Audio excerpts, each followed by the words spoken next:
Hello everyone, welcome to আড্ডা 24/7। আড্ডা 24/7 বাংলার অফিসিয়াল ইউটিউব চ্যানেলে তোমাদের সকলকে স্বাগত জানাই। আমি তোমাদের সৌভিক স্যার।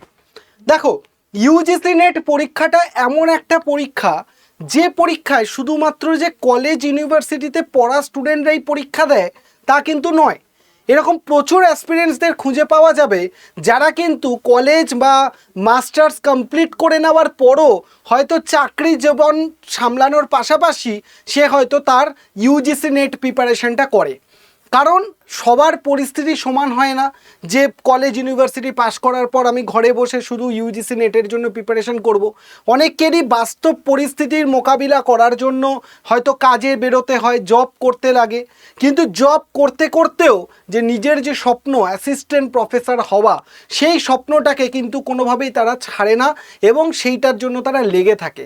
কিন্তু পাশাপাশি আবার অনেকে এরকমও রয়েছে যারা চাকরির জীবনে ঢুকে যায়, কিন্তু ঢুকে গিয়ে তারা ভাবে যে কি করে সময় ম্যানেজমেন্ট করব, ইচ্ছা থাকলেও আমি কিভাবে পড়ব, এই পুরো বিষয়টা তাদের কাছে কিন্তু কনফিউশন থাকে। তো আজকের এই ভিডিওতে আমি চেষ্টা করব তোমাদেরকে এই বিষয়টাকে নিয়ে একটা ছোট্ট ধারণা দেওয়া যে কর্মজীবনের পাশাপাশিও তোমরা কি করে ইউজিসি নেটের জন্য প্রিপারেশন আপনি বা আপনারা বা তোমরা করতে পারবে, যাতে করে তোমাদের যে স্বপ্ন যে অ্যাসিস্ট্যান্ট প্রফেসর হওয়া, সেই স্বপ্নটা যাতে তোমাদের পূরণ হয়। তো যারা যারা সিনিয়র রয়েছেন বা যারা যারা চাকরিজীবী রয়েছেন বা যারা অল্প বয়সীও রয়েছেন, হয়তো মানে কাজ করতে হচ্ছে বিভিন্ন পরিস্থিতির কারণে, তাদের সবার জন্য আজকের এই ভিডিওতে আমি একটা তোমাদের স্ট্র্যাটেজি বলতে চলেছি, যে স্ট্র্যাটেজিতে তোমরা যারা কাজ করছো সেই কাজ করার পাশাপাশিও তোমরা কি করে ইউজিসি নেটের প্রিপারেশনটাকে সঠিকভাবে নিতে পারবে তার একটা স্ট্র্যাটেজি আমি তোমায় বলে দেবো। দেখো, সবার আগে তোমাদেরকে আমি বলতে পারি যে ইউজিসি নেটের প্রিপারেশন বা যে কোনো কম্পিটিটিভ এক্সামের প্রিপারেশন করতে গেলে সময় বেশি লেগে যায়। তার কারণটা হচ্ছে মানুষ পুরো বিষয়গুলোকে বুঝতে বুঝতেই অনেকটা সময় লাগিয়ে দেয়, যে কিভাবে পড়তে হবে, কি পড়তে হবে, কোথা থেকে পড়বো, কিভাবে পড়বো, এইটা বুঝতে বুঝতেই সময়টা অনেকটা পেরিয়ে চলে যায়।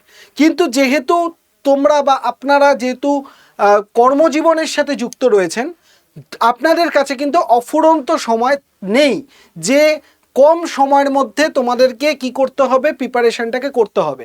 কারণ অনেকটা দিনের সময় কিন্তু যারা ঘরে বসে শুধু প্রিপারেশন করছে তাদের হাতে থাকে, কিন্তু যারা কর্মজীবনের সাথে যুক্ত তারা কিন্তু সেই সময়টা পায় না।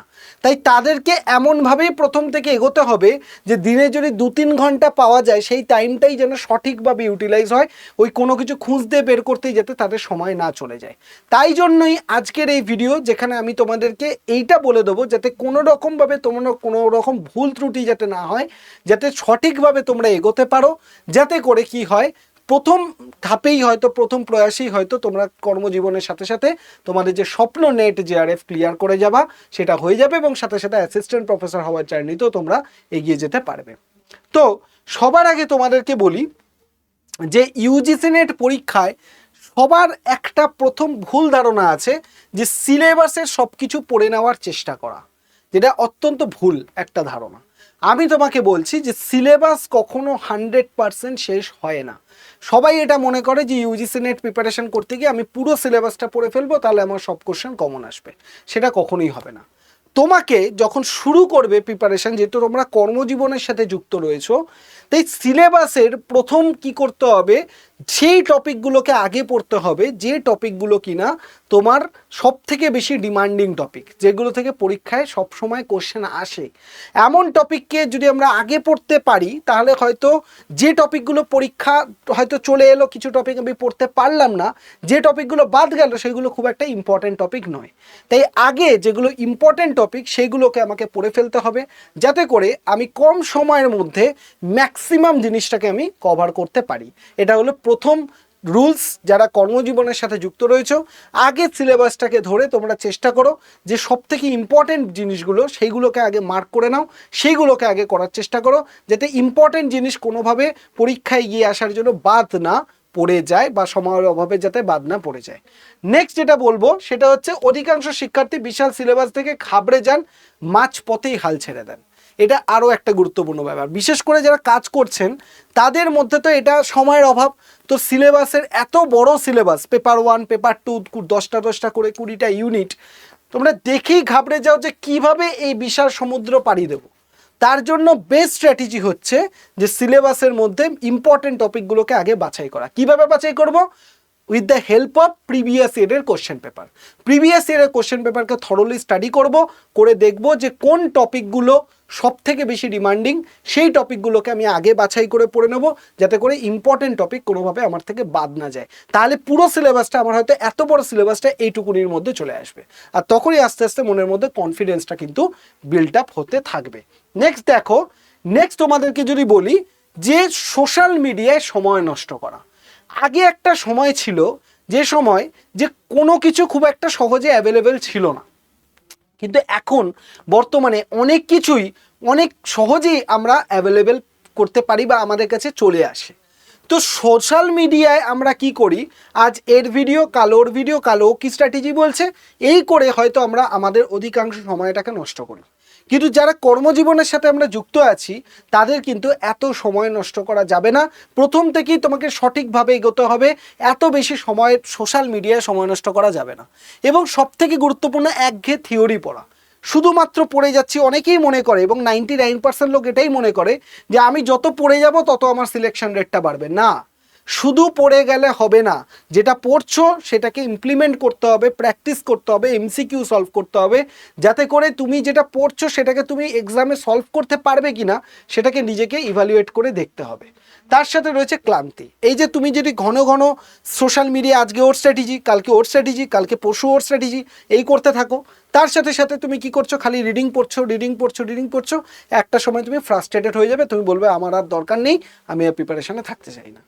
তার জন্য বেস্ট অপশন কি হচ্ছে, আকর্ষণীয় ভিডিও লেকচার দেখা। মানে যে একজন টিচারকে তুমি ধরো, আমি বলছি না তুমি আমাকেই ফলো করো, কিন্তু তুমি মনে করছো যার কথাগুলো ঠিক, যে তোমায় ঠিক বলছে, তোমার মন থেকে সাড়া আসছে যে এনার কথাগুলো শুনলে হয়তো জীবনে কিছু একটা হতে পারে, অবশ্যই যে তোমাকে বোঝাচ্ছে তার নিজের জন্য এক্সামটা কোয়ালিফাই থাকে, সেটা মাথায় রাখবে। কারণ এরকম প্রচুর লোকজন আছে যারা নিজে কোয়ালিফাই না করেও কিন্তু হয়তো বলে দেন, হয়তো অভিজ্ঞতার ভিত্তিতে হোক বা যে কোনোভাবে হোক, কিন্তু আমি তোমাদের সবসময় বলবো যে কোয়ালিফাই করেছে তার থেকে হেল্প নাও, তাতে করে কিভাবে পরীক্ষাটা পেরোতে হয় সেই জিনিসটা কিন্তু তোমরা জানতে পারবে।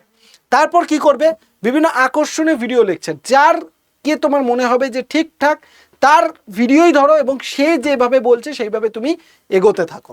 তারপর হচ্ছে বিভিন্ন বিষয়গুলোকে অ্যানিমেশন ভিডিওর মাধ্যমে বোঝা।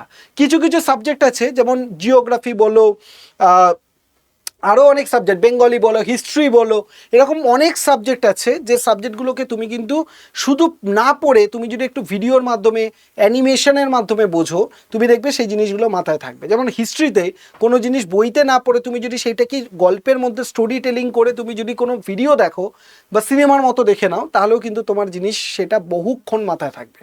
তো এইভাবে পড়াশোনা শুরু করে, যেহেতু তোমাদের কাছে সময় কম। নেক্সট হচ্ছে পড়াশোনার প্রতি ভালোবাসা এবং জিআরএফ। এইটা যতটা তোমাদের ভালো হবে, তোমার নিজের ডিটারমিনেশন থাকতে হবে যে আমি একটা কাজ করছি, আমি অতটা সময় পাই না, তার মধ্যে থেকেও আমাকে প্রিপারেশনটা করতে হবে। তার জন্য তোমার মনের মধ্যে একটা গভীর জেদ থাকতে হবে, তবেই কিন্তু গিয়ে তুমি কি করতে পারবে, তোমার এই সফলতা সেটা কিন্তু তুমি অর্জন করতে পারবে। ঠিক আছে, নেক্সট হচ্ছে কি, নেক্সট দেখে নাও যে প্রশ্নের ধরন ভালো করে বোঝা। এটা খুব গুরুত্বপূর্ণ। তুমি যেহেতু, আমি আজকে তোমাদেরকে সেই কথাগুলোই বলবো যেগুলো তোমাদের সময়টা যাতে কম নষ্ট হয়। তাহলে প্রথম বললাম সিলেবাসের টপিকগুলোকে দেখে নাও, তারপর হচ্ছে প্রিভিয়াস ইয়ারের কোশ্চেন পেপার দেখে প্রশ্নের ধরন বোঝা। ইউজিসি নেটের কিন্তু 2016-17 সালে যে কোশ্চেন পেপার আসতো আর এখনকার কোশ্চেন পেপার, সেটা কিন্তু আকাশ পাতাল তফাৎ হয়ে গেছে। কোশ্চেনের ধরন, কোশ্চেনের লেভেল সব কিছু পাল্টে গেছে। তাই কোশ্চেনটা কীরকম আসছে, কোশ্চেনের কীভাবে ফ্রেম হচ্ছে, তার ওয়েটেজ কীরকম রয়েছে, সেই বিষয়গুলোকে বোঝা এবং বারবার আসা গুরুত্বপূর্ণ টপিকগুলোকে আগে পড়া। যেটা আমি কিছুক্ষণ আগেই তোমাকে বললাম যে সিলেবাসটা দেখে আগে কোন কোন টপিকগুলো সেগুলোকে আইডেন্টিফাই করে নাও, তারপর পড়ো, যেহেতু তোমাদের কাছে সময়টা কম। নেক্সট হচ্ছে শুধু রিডিং পড়া নয়, অর্জিত জ্ঞানের সঠিক নিয়োগ নিশ্চিত করা। মানে তুমি যে টপিকটা পড়লে সেই টপিকটাকে গিয়ে তুমি এবার প্রিভিয়াস ইয়ারের কোশ্চেনে সলভ করে দেখো যে তুমি যেটা পড়েছো প্রিভিয়াস ইয়ারে ঠিক সেরকম কোশ্চেন আসছে কিনা, বা এলেও তুমি সেটা পারছো কিনা। এই ফ্রেমটা কিন্তু তোমাকে সাজাতে হবে। ঠিক আছে, নেক্সট দেখো যে আমাদের আত্মবিশ্বাস বৃদ্ধি, পরীক্ষার্থীর মানসিক চাপ এবং দুশ্চিন্তা কমানো। আমি সবার আগে তোমাদেরকে বলতে চাই যে পরীক্ষা দেওয়ার সময় টেনশন করে বা পরীক্ষার আগে টেনশন করে কোনো লাভ নেই, কারণ সেটা আমাদের হাতে নেই। তুমি চেষ্টা করেও তুমি কিছু পরিবর্তন করতে পারবে না পরীক্ষার পর। পরীক্ষার সময় এবং পরীক্ষার আগে তোমার হাতে কি রয়েছে, মন দিয়ে প্রিপারেশন করা, প্র্যাকটিস করা এবং পরীক্ষার হলে গিয়ে ভালোভাবে ঠান্ডা মাথায় পরীক্ষাটা দিয়ে আসা। এইটা তুমি যত ভালো করে করতে পারবে তোমার আফটার এক্সাম রেজাল্টও ভালো আসবে। কিন্তু টেনশন করে নিজের হাতে যে জিনিসগুলো রয়েছে সেগুলোকে নষ্ট করার কোনো মানেই কিন্তু নেই। নেক্সট হচ্ছে টাইম ম্যানেজমেন্ট। যেহেতু তোমরা কাজের সাথে যুক্ত, জবের সাথে যুক্ত, যারা যারা ভিডিওটা দেখছো বা যারা জবের সাথে ভিডিও যুক্ত নয়ও, আমি তাদের জন্যও বলবো যাদের জীবনে তাদের সময়টা কম, যে অন্যান্য আনুষঙ্গিক অনেক কাজ করতে হয়, তাদেরকে আমি আগে বলবো যে সেকশন কতটুকু, প্রতিটা সেকশন মানে টিচিং অ্যাপটিটিউড থেকে পেপার 1-এ হায়ার এডুকেশন অবধি বা ওইদিকে পেপার 2-এর 10টা ইউনিট, প্রত্যেকটা ইউনিটের জন্য কতটা সময় দেবে, কোন ইউনিটকে কতটা টাইম নিয়ে পড়তে হবে, সেইটা কিন্তু ডিটেলসটা তোমাদেরকে জেনে নিতে হবে যে কোন ইউনিটের জন্য আমি কতটা সময় রাখতে পারবো যাতে আমি একটা সঠিক সময় প্রিপারেশনটাকে শেষ করতে পারি। নেক্সট হচ্ছে নিজের অগ্রগতিকে ট্র্যাক করা, এটা খুব গুরুত্বপূর্ণ। তুমি যে মক টেস্ট দিচ্ছ সেই মক টেস্টগুলোকে লিখে রাখো যে আজকে এত তারিখে আমি মক টেস্ট দিলাম, এত নম্বর পেলাম, কালকে দিলাম এত নম্বর পেলাম। এই যে মক টেস্টগুলোকে ট্র্যাক করা, এটা দেখে তুমি বুঝতে পারবে যে তোমার কতটা পরিবর্তন হচ্ছে বা তোমার ইমপ্রুভমেন্টটা কতটা হচ্ছে। নেক্সট স্পিড ও অ্যাকুরেসি, শুধুমাত্র কিন্তু এটা গুরুত্বপূর্ণ ব্যাপার যে কম্পিটিটিভ এক্সামে সবাই যারা সিলেক্ট হয় সবাই সব কিছু জানে বলে সিলেক্ট হয় তা কিন্তু নয়। তুমি অনেক কিছু জানো কিন্তু পরীক্ষার যে টাইম, সেই টাইমের মধ্যে যদি শেষ না করে উঠতে পারো তাহলেও কিন্তু তোমার পুরো জিনিসটা বৃথা হয়ে যাবে। তাই তোমাকে কিন্তু টাইম ধরে বাড়িতে প্র্যাকটিস করতে হবে, শুধু প্র্যাকটিস করলে হবে না, টাইম ধরে প্র্যাকটিস কিন্তু তোমাকে দিনের পর দিন চালিয়ে যেতে হবে। নেক্সট হচ্ছে কি রিয়েল টাইম অভিজ্ঞতা, একদম রিয়েল টাইম ধরে প্র্যাকটিস করতে হবে। যেমন 3 ঘন্টা টাইম, সেই 3 ঘন্টা টাইম ধরে বাড়িতে বসে প্র্যাকটিস করতে হবে। 3 ঘন্টা মানে 2 ঘন্টা পেপার 2-কে দেবো, 1 ঘন্টা পেপার 1-কে দেবো, এইভাবে বাড়িতে বসে প্র্যাকটিস করতে হবে। নেক্সট হচ্ছে প্রতিটা যেই এক্সাম দিয়ে দিলে তারপর তার সমাধান। এবার তুমি বলবে স্যার আমরা তো অফিস যাই, আমরা কি করে এতটা সময় পাবো? সেক্ষেত্রে তোমাকে বাড়িতে এসে রাতের বেলা পরীক্ষা দিতে হবে। আমি এই ভিডিওর লাস্টের দিকে বলবো যে রুটিনটা ঠিক কীরকম হওয়া উচিত, কিন্তু এই স্টেপগুলো তোমাকে ফলো করতেই হবে। ভালো করে এক্সাম দেওয়া, সেই এক্সামগুলোকে অ্যানালিসিস করা এবং কোন টপিকে সব থেকে স্কোর কম আসছে সেই টপিকগুলোকে আবার ভালো করে রিভিশন করা। নেক্সট হচ্ছে ভুলগুলো শুধরে নেওয়া। তুমি যত বেশি ভুল শুধরাতে পারবে নিজের, তোমার স্কোর কিন্তু ইমপ্রুভ হবে। অনেকে ভাবে কি আমি যত বেশি টপিক পড়বো তত ইমপ্রুভমেন্ট হবে, তা নয়। তুমি যে টপিক পড়েছো সেই টপিকে যাতে কোনো ভুল না হয় সেই জিনিসটাই কিন্তু তোমাকে অ্যাসিওর করতে হবে। নেক্সট দেখে নাও কি বলছে। নেক্সট হচ্ছে 100 পৃষ্ঠার গাইড বই পড়া, স্টাডি মেটেরিয়াল, সংক্ষিপ্ত এবং নির্ভুল পিডিএফ পড়া, এটা কিন্তু গুরুত্বপূর্ণ। এই যে গতানুগতিক পদ্ধতি 100 পৃষ্ঠা একটা গাইড বই, আমি যদি তোমাকে বলি ধরো তোমার বাংলা সাবজেক্ট বা জিওগ্রাফি সাবজেক্ট বা যে কোনো সাবজেক্ট 10টা ইউনিট, প্রতিটা ইউনিটে এরকম মোটা মোটা মোটা মোটা বই, কি কি দরকার? এখন তো বর্তমান তুমি একটা কাজের জগতে যুক্ত আছো, তুমি একটা জিনিস ভাবো তুমি কাজের জগতে যুক্ত, তোমার হাতে অতটা সময় নেই যে এরকম মোটা মোটা বই এত বার করব, তারপর সেখান থেকে আমি কি করব, তারপর সেখান থেকে আমি বেছে বেছে নোট বানাবো, অত সময় নেই। তোমার কাছে কি করতে হবে? স্মার্ট অ্যাপ্রোচ, যে এমন একজন টিচারের কাছে যেতে হবে যে তোমাকে পুরো বইটার নোটসটাকে, ইম্পর্টেন্ট লাইনগুলোকে বেছে একটা সঠিকভাবে পিডিএফ তোমাকে বানিয়ে দেবে। তুমি সেটা পড়ে নাও, তোমার এই কাজটা একজন টিচার আছে করে দেওয়ার জন্য, তাহলে তো তোমার সময়টা বেঁচে যাচ্ছে। যেহেতু তুমি কাজের সাথে যুক্ত তাহলে অবশ্যই তুমি এই পদ্ধতিটা বেছে নেবে। নেক্সট বলছে একটানা মুখস্থ করা, একটানা মুখস্থ করতে করতে করতে তোমার খারাপ লাগবেই। তার থেকে তুমি যদি দেখো কোনো ভিডিও, টিচার ভিডিও দেখাচ্ছেন, টিচারের একটা ভিডিও দেখে নাও।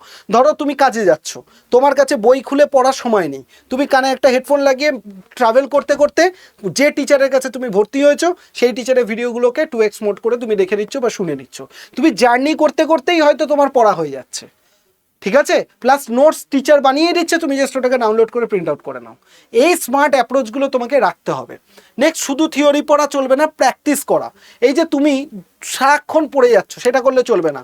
তুমি যে জায়গায় অ্যাডমিশন নিচ্ছ তার কাছে মক টেস্ট আছে, তুমি তার কাছ থেকে প্রতিদিন মক টেস্ট দাও। তুমি মক টেস্ট হয়তো তুমি কোনো সময় ট্রাভেল করতে করতে যখন বাড়ি থেকে গেলে, তখন হয়তো অফিসে যখন যাচ্ছ তখন কানে হেডফোন লাগিয়ে তুমি কি করছো, টপিকগুলো পড়ছো, টিচার পড়াচ্ছে, তুমি ভিডিও দেখে পড়ে নিচ্ছ, ফেরার সময় সেই টপিকের ওপর তুমি মক টেস্ট দিয়ে দাও। তাহলে ট্রান্সপোর্ট করতে করতেই কিন্তু তোমার প্র্যাকটিস পড়া দুটোই হয়ে যাচ্ছে, প্লাস বাড়িতে যখন তুমি আসছো তখন তুমি পিডিএফটাকে একবার ভালো করে পড়ে নাও।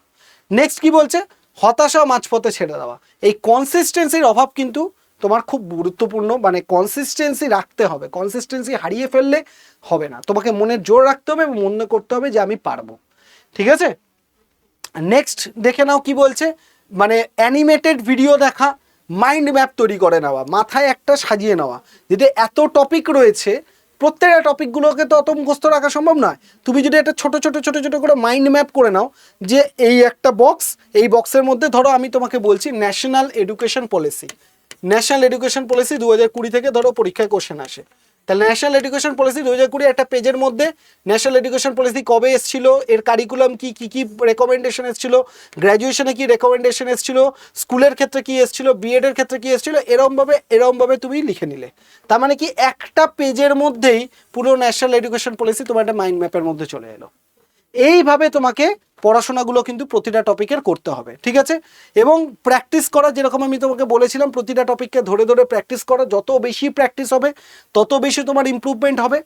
এবং যেহেতু তোমরা কাজের সাথে যুক্ত, সময়ের অভাব তোমাদের রয়েছে, সেই জন্য smart study material, smart study schedule, তুমি এমন একজন টিচারের কাছে ভর্তি হও যে তোমাকে নোট বানিয়ে দেবে, যার ভিডিও তুমি 2x মোড করে দেখে নিয়ে তোমার সিলেবাস কমপ্লিট করতে পারবে, এবং রাতের বেলা যখন তুমি কাজ থেকে ফিরছো তখন সেই টপিকগুলোকে তুমি রিভিশন করতে পারবে। তো এই রকম যে কোনো সময় মানে তোমাকে পড়াশোনা করতে হবে, মানে তুমি যদি কাজের সাথে যুক্ত থাকো, তুমি ট্রান্সপোর্ট করতে করতেও পড়তে হবে, ফেরার সময়ও পড়তে হবে, ঘরে এসেও পড়তে হবে, যখনই তুমি সময় পাবে তোমাকে তখনই কিন্তু পড়াশোনা চালিয়ে যেতে হবে। এরকম প্রচুর অ্যাসপিরেন্টস হচ্ছে যারা পিএইচডি করছে কিন্তু নেট পাস করেনি, তারা নেট দিতে চায়, তাদের ক্ষেত্রেও কিন্তু সেম রুটিন বা সেম পদ্ধতিতেই কিন্তু পড়াশোনা তোমাদের চালিয়ে যেতে হবে।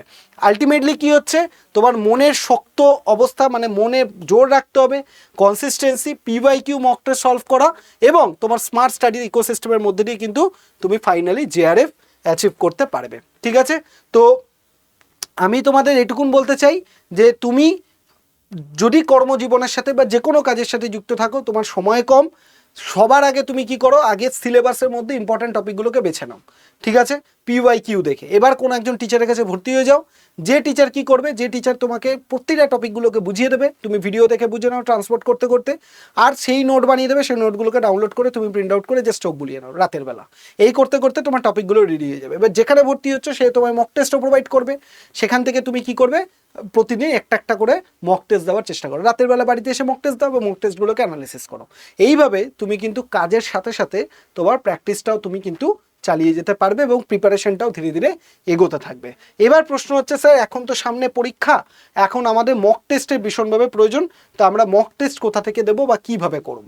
তার জন্য তোমাদেরকে বলতে চাই, আমাদের যে আড্ডা 24/7-এর অ্যাপ্লিকেশনটা রয়েছে, সেই অ্যাপ্লিকেশনটাকে তুমি আগে ইনস্টল করে নাও। কী করে অ্যাপ্লিকেশনটাকে ইনস্টল করবে, এই যে কিউআর কোডটা দেখতে পাচ্ছ, এই কিউআর কোডটাকে দিয়ে তুমি স্ক্যান করে করতে পারো, আর না হলে তুমি কি করতে পারো, না হলে আমাদের প্লে স্টোরে চলে যাও, সেখানে গিয়ে এই যে লোগোটা দেখতে পাচ্ছ, এই লোগোর মতো এ দিয়ে যে লোগোটা রয়েছে সেটাকে ডাউনলোড করে তুমি ইনস্টল করে নাও।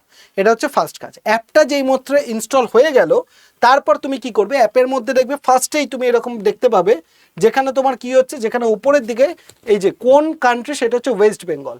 এটাকে আগে তুমি ওয়েস্ট বেঙ্গল স্টেট এক্সাম, এই যে ড্রপ ডাউন বাটন, এটা ক্লিক করবে, ক্লিক করে স্টেট এক্সাম থেকে তুমি কি করবে, ওয়েস্ট বেঙ্গলটাকে সিলেক্ট করে নেবে। করার পর নিচে দেখবে স্টোর বলে অপশন রয়েছে, স্টোর, এই স্টোর অপশনটাই যেই মুহূর্তে তুমি ক্লিক করবে, তোমার কাছে এরকম একটা উইন্ডো খুলে যাবে, যেখানে ফাইন প্রোডাক্ট বাই এক্সাম আসবে, যেখানে পাশে ভিউ অল বলে অপশন চলে আসবে, ভিউ অল। এই ভিউ অলে তুমি যদি ক্লিক করো, তোমার কাছে কি কি আমাদের এখানে পড়ানো হয় সমস্ত এক্সামের লিস্ট চলে আসবে। তার মধ্যে ইউজিসি নেট বেঙ্গলি যেটা রয়েছে সেটাই তুমি সিলেক্ট করবে। ইউজিসি নেট বেঙ্গলি সিলেক্ট করার সাথে সাথেই তোমার কাছে চলে আসবে এখানে তিনটে অপশন, তার মধ্যে নেট জিআরএফ নিশ্চিত সাফল্য ব্যাচ বেঙ্গলি জুন ব্যাচ, এটা এপ্রিল লেখা থাকবে না, জুন লেখা থাকবে, জুন ব্যাচের মধ্যে ক্লিক করবে। জুন ব্যাচে ক্লিক করার সাথে সাথে তুমি একটু নিচের দিকে নামবে, দেখতে পাবে UGC net paper 1 free mock test, এটাই তুমি ক্লিক করবে। ক্লিক করার সাথে সাথে তোমার কাছে উইন্ডো চলে আসবে, তুমি স্টার্ট টেস্ট অপশানে ক্লিক করবে। স্টার্ট টেস্ট অপশানে ক্লিক করার সাথে সাথে তোমার কাছে কিন্তু টাইমার চালু হয়ে যাবে এবং যেভাবে এক্সাম তুমি দিতে চাও সেইভাবে এই পরীক্ষায় যেভাবে হয় সেইভাবে তুমি এক্সাম ঘরে বসে দিতে পারবে এবং তোমার অ্যানালিসিস সব কিছুই তুমি কিন্তু ঘরে বসে পেয়ে যাবে। কোন টপিকে বেশি স্ট্রং, কোনটা উইক, কত স্কোর পাচ্ছ, র্যাঙ্ক কত, সব জেনে যাবে। তার জন্য অবশ্যই এই মক টেস্টগুলো দাও, যাতে করে পরীক্ষার আগে তোমার প্রিপারেশনটা একটা ভালো জায়গায় পৌঁছে যায়। এরপর তুমি যদি মনে করো ডিসেম্বর সেশনের জন্য ফ্রেশভাবে প্রিপারেশন করতে চাও, অবশ্যই আমাদের হোয়াটসঅ্যাপ গ্রুপ যেটা রয়েছে, যার জন্য 8583890659 এই যে নাম্বারটা আমি তোমাদের দিলাম 8583890659, এই নাম্বারে তোমরা কি করবে, এই নাম্বারে তুমি হোয়াটসঅ্যাপে আমাকে জাস্ট হোয়াটসঅ্যাপে তুমি নেট সেট লিখবে, আমি তোমাদেরকে কি করব, আমাদের হোয়াটসঅ্যাপ গ্রুপে তোমাদেরকে জয়েন করিয়ে দেবো। তাহলে ডিসেম্বরের ফ্রেশ প্রিপারেশন কবে থেকে স্টার্ট করব সেটাও কিন্তু তোমরা জানতে পেরে যাবে। সবাই খুব ভালো থাকো, সুস্থ থাকো। আশা করি ভিডিওটা তোমাদের হেল্প হয়েছে এবং যারা এরকম কর্মজীবনের সাথে নিজের পড়াশোনাটাকে ব্যালেন্স করতে চায় তাদেরকে ভিডিওটা শেয়ার করে দাও এবং তোমার কোনো মতামত থাকলে অবশ্যই ভিডিওর কমেন্ট সেকশনে জানাবে, আমি অবশ্যই তোমাদের উত্তর দিয়ে দেবো। সবাই ভালো থাকো, সুস্থ থাকো এবং চ্যানেলের সাথে কানেক্টেড থাকো। থ্যাংক ইউ সবাইকে।